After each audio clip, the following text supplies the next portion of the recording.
한 나라가 병력 200만에 세계 2위 경제력까지 쥐고서 바다 건너 작은 섬을 집어삼키겠다고 수십 년째 큰 소리를 쳐왔습니다. 바로 중국이죠. 그런데 올해 초 미국 국가정보국장실이 발표한 보고서가 이 나라의 실체를 정면으로 까버립니다.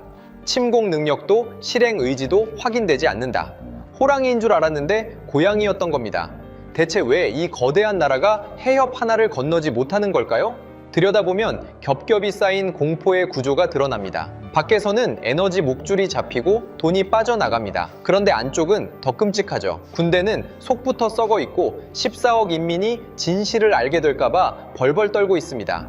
이 영상 하나면 에너지 봉쇄부터 자본 탈출, 군부 비리의 민낯, 대만의 드론 방어 전략, 그리고 공산당이 자국민의 인터넷까지 틀어막는 진짜 이유까지 한 번에 정리됩니다. 밖에서 조이는 압박부터 안에서 골마 터지는 붕괴까지 겉보기보다 훨씬 시궁창인 중국의 실체를 층층이 벗겨보겠습니다. 중국이 2027년에 대만을 먹는다. 불과 얼마 전까지 이건 상식처럼 통했습니다. 2021년 미국 인도태평양 사령관 출신 필립 데이비드슨이 의회 청문회에서 던진 한마디가 발단이었죠. 중국은 2027년까지 대만을 군사적으로 제압할 역량을 갖출 것이다. 이른바 데이비드슨 윈도우, 이 경고 하나가 세계의 판을 흔들어버린 겁니다. 미 의회는 인도태평양 군사 예산을 급격히 늘렸고 대만은 징병 기간을 4개월에서 1년으로 되돌렸습니다. 일본은 방위비를 GDP 대비 2%까지 올리겠다고 선언했고 호주는 미국, 영국과 손잡고 핵잠수함 도입 계약을 체결했죠. 태평양 전체가 전쟁 준비 모드에 들어간 겁니다. 그런데 2025년 초 미국 국가정보국장실이 발표한 연례 위협평가 보고서가 이 거대한 긴장의 전제를 한 줄로 무너뜨립니다. 중국은 대만에 대한 전면적 군사 행동을 개시할 의사도 준비 태세도 갖추지 못한 것으로 평가된다. 수조 원을 쏟아부으며 대비했던 전쟁이 애초에 일어날 수 없는 허세였다는 진단이 나온 겁니다. 시진핑의 행보가 이 판단에 무게를 실어줬죠. 2024년까지 무력 통일을 절대 포기하지 않겠다고 으름장을 놓던 그가 2025년 신년사에서 대만과의 평화적 관계를 느닷없이 강조하기 시작합니다. 체면을 목숨보다 중시하는 이 사람이 스스로 톤을 낮췄다는 건 선의가 아니라 궁지에 몰렸다는 뜻이죠. 보고서는 그 궁지의 정체를 세 갈래로 짚었습니다. 경제 둔화, 군사력의 기술적 병목, 그리고 에너지 안보의 구조적 취약성. 꼬리를 내린 데는 이유가 있었던 겁니다. 그리고 그 첫 번째 급소는 의외의 곳에 있었습니다. 바로 기름이었죠. 중동에서 총성이 울릴 때마다 중국 외교부는 판에 박은 듯 같은 말을 반복합니다. 모든 당사자는 자제하고 평화적 해결을 추구해야 한다. 마치 분쟁과 무관한 제3자인 양 초연한 태도를 취하죠. 하지만 이 평화주의의 속을 들여다보면 정반대의 풍경이 펼쳐집니다. 중국이 진짜 무서워하는 건 전쟁 자체가 아닙니다. 전쟁이 기름길을 끊어버리는 겁니다. 중국은 세계 최대 원유 수입국입니다. 하루에 들여오는 양만 약 1100만 배럴. 이 가운데 절반이 넘는 물량이 중동과 아프리카에서 출발해 호르무즈 해협과 말라카 해협을 지나 중국 항구에 도달하죠. 이 두 수로 가운데 하나라도 막히면 공장이 서고 난방이 끊기고 물류망이 마비됩니다. 나라 전체의 심장이 멈추는 구조인 겁니다. 그래서 뒤에서는 수단과 방법을 가리지 않습니다. 사우디와 수십 년짜리 장기 공급 계약을 맺는가 하면 러시아산 원유를 국제 시세 아래로 대량 매입하고 이란산 원유까지 다크플릿을 동원해 몰래 들여옵니다. 다크플릿은 위치 추적 장치를 끄고 선박 이름과 국적을 수시로 바꿔가며 제재망을 뚫는 유령 유조선이죠. 중국 외교부가 일방적 제재에 반대한다고 목소리를 높이는 사이 뒤편 항구에서는 그 제재를 정면으로 위반하는 밀수가 벌어지고 있는 겁니다. 2026년 초 터진 미국 이스라엘의 대이란 전면전은 이 공포를 현실로 만들어버렸습니다. 호르무즈 해협 일대에 전운이 감돌자 국제 유가가 40% 넘게 치솟았고 중국은 가장 큰 타격을 받는 나라가 됐죠. 평화를 외치는 입과 기름을 훔치는 손, 이것이 중국 외교의 민낯입니다. 문제는 아무리 긁어모아도 해결되지 않는다는 데 있습니다. 기름길에 열쇠를 쥔 건 중국이 아니기 때문이죠. 그 열쇠의 정체는 구체적입니다. 호르무즈 해협 코앞 바레인에 미국 제5함대가 있고 말라카 해협에서 대만 해협까지는 요코스카 주둔 제7함대가 장악하고 있죠. 중국이 숨 쉬는 데 필요한 두 개의 기도, 그 양쪽 끝을 미 해군이 동시에 쥐고 있는 셈입니다. 중국도 바보는 아닙니다. 이 약점을 메우려고 전략 비축유를 미친 듯이 쌓아 올렸죠. 서방 추정치로는 최대 9억 배럴, 하지만 이걸로 버틸 수 있는 시간은 고작 석 달 안팎입니다. 미 해군이 석 달 넘게 봉쇄를 유지할 수 있느냐는 질문에는 굳이 답이 필요 없죠. 그쪽은 수년 단위 작전도 가능한 전력을 보유하고 있으니까요. 비축유가 바닥을 드러내면 공장은 멈추고 물류는 끊기고 도시는 어둠에 잠깁니다. 러시아와 미얀마를 경유하는 육상 파이프라인이 대안으로 거론되지만 해상 수송량의 10분의 1에도 못 미치는 수준이라 근본적인 대체는 불가능한 겁니다. 이 구도가 얼마나 치명적인지는 역사가 증명합니다. 1980년대 레이건 행정부가 사우디와 손잡고 유가를 바닥으로 끌어내리자 원유 수출에 의존하던 소련 경제는 급속히 무너졌죠. 수출국과 수입국이라 방향은 다르지만 에너지를 외부 변수에 의존하는 체제는 그 통로가 흔들리는 순간 함께 쓰러진다는 냉혹한 교훈인 겁니다. 미국은 봉쇄 카드를 실제로 꺼내지 않아도 됩니다. 꺼낼 수 있다는 가능성 하나만으로 중국의 모든 군사적 도박은 원천 차단되죠. 그런데 에너지 목줄이 잡혔다는 사실을 가장 먼저 눈치챈 건 정치인들이 아니었습니다. 돈이 먼저 움직이기 시작했습니다. 에너지가 첫 번째 급소였다면 두 번째는 자본입니다. 중국에 진출해 있던 글로벌 기업들이 짐을 싸기 시작했습니다. 중국 상무부 발표 기준으로 2024년 상반기 외국인 직접 투자는 전년 동기 대비 29% 넘게 급감했죠. 경기 침체 때문만이 아닙니다. 기업들이 진짜 무서워하는 건 공산당 리스크 그 자체인 겁니다. 2020년에 벌어진 마윈 사태가 전 세계에 선명한 경고를 남겼습니다. 알리바바 창업자이자 중국 최고의 기업인이 금융 규제를 공개적으로 비판했을 뿐인데 엔트그룹의 사상 최대 상장이 하루아침에 취소됐고 마윈 본인은 석 달 넘게 증발해버렸죠. 법이 아니라 당 간부의 기분 하나에 수조 원짜리 기업이 통째로 날아간 겁니다. 이걸 지켜본 글로벌 자본의 결론은 단순했습니다.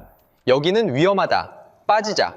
리창 총리가 다보스 포럼에서 중국은 안전하고 개방적인 투자처라고 연설해도 돈의 흐름은 이미 반대쪽을 향하고 있었죠. 삼성전자가 베트남 생산 비중을 꾸준히 확대하고 애플이 인도 조립 라인을 빠르게 늘리는 게 그 증거입니다. 공급망의 거대한 물결이 중국을 우회하는 방향으로 재편되고 있는 겁니다. 공산당은 외환 통제를 강화하는 것으로 대응하고 있지만 통제를 조일수록 불안은 더 커지는 악순환에 빠져 있죠. 대만을 위협하던 깡패 국가가 이제는 제발 돈 좀 빼지 말라고 매달리는 처량한 꼴이 된 겁니다. 에너지도 잡히고 돈도 빠져나갑니다. 그러면 이 두 가지만 해결되면 전쟁을 할 수 있었을까요? 아닙니다. 더 끔찍한 진실이 안에 있었습니다. 밖에서 조여오는 압박도 심각하지만 정작 시진핑의 등골을 서늘하게 만든 건 자기 군대의 속사정이었습니다. 2023년 말부터 2024년에 걸쳐 시진핑은 공산당 역사에서도 유례를 찾기 어려운 대규모 군부 숙청을 단행합니다. 로켓군 사령관을 포함한 최고위 장성 15명 이상이 한꺼번에 해임됐고 핵미사일과 첨단 무기를 개발하던 방산업체 간부들까지 줄줄이 끌려갔죠. 계기는 우크라이나 전쟁이었습니다. 러시아가 세계 최강급이라고 자랑하던 장비들이 실전에서 처참하게 박살나는 걸 지켜본 시진핑이 혹시나 하는 마음에 자국 무기의 실태를 점검시킨 겁니다. 결과는 혹시가 아니라 역시였죠.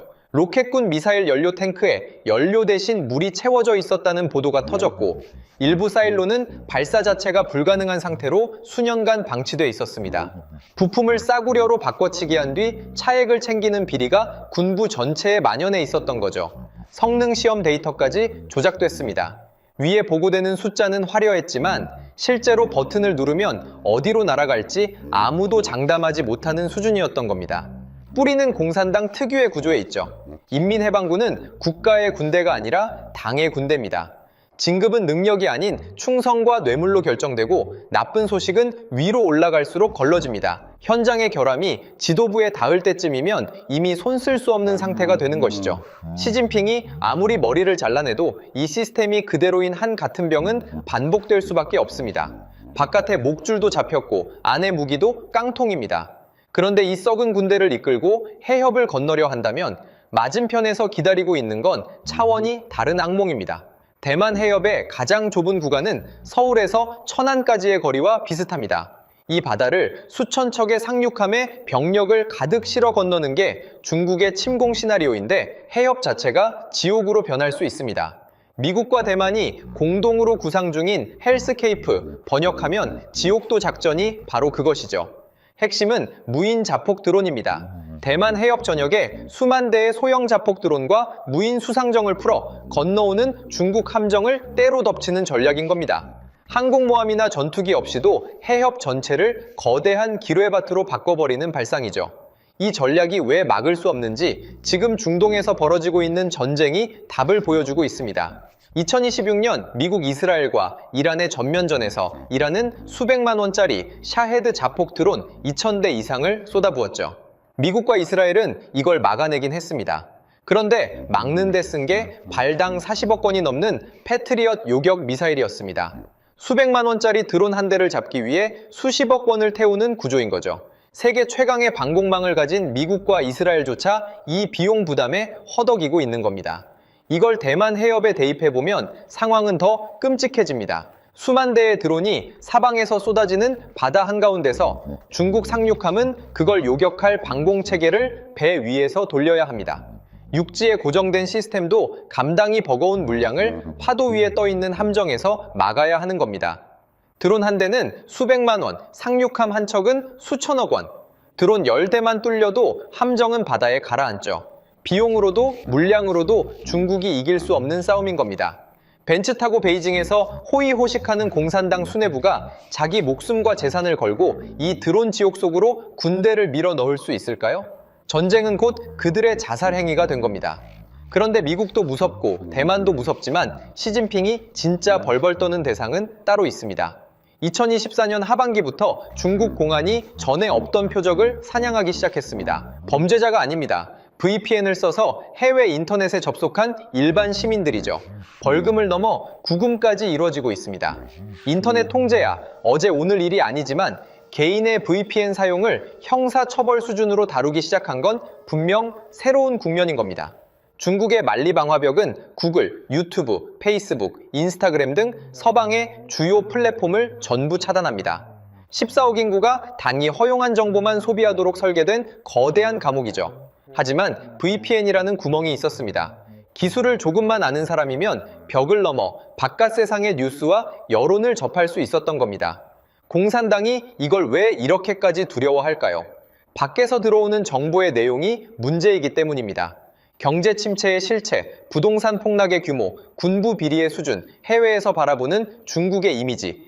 이런 정보가 14억 인민에게 퍼지면 어떤 일이 벌어지는지 공산당은 역사에서 답을 이미 알고 있죠. 1989년 천안문이 그랬고 2022년 제로 코로나에 분노한 백지 시위가 그 전조를 보여줬습니다.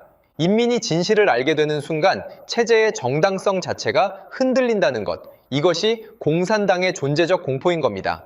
정보 통제의 강화는 강함의 표시가 아닙니다. 정반대죠. 통제가 세질수록 체제는 더 불안하다는 가장 확실한 신호입니다. 밖으로는 미국의 봉쇄, 안으로는 자국민의 각성. 시진핑은 지금 전쟁을 준비하는 게 아니라 체제 연장 모드에 들어간 겁니다.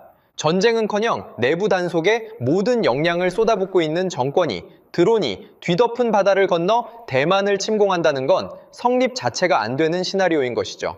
에너지, 자본, 군사, 정보, 네 겹의 균열이 동시에 벌어지는 이 구조 앞에서 결국 대만 침공설의 정체가 드러납니다. 정리하겠습니다. 대만 침공설은 결국 무엇이었을까요?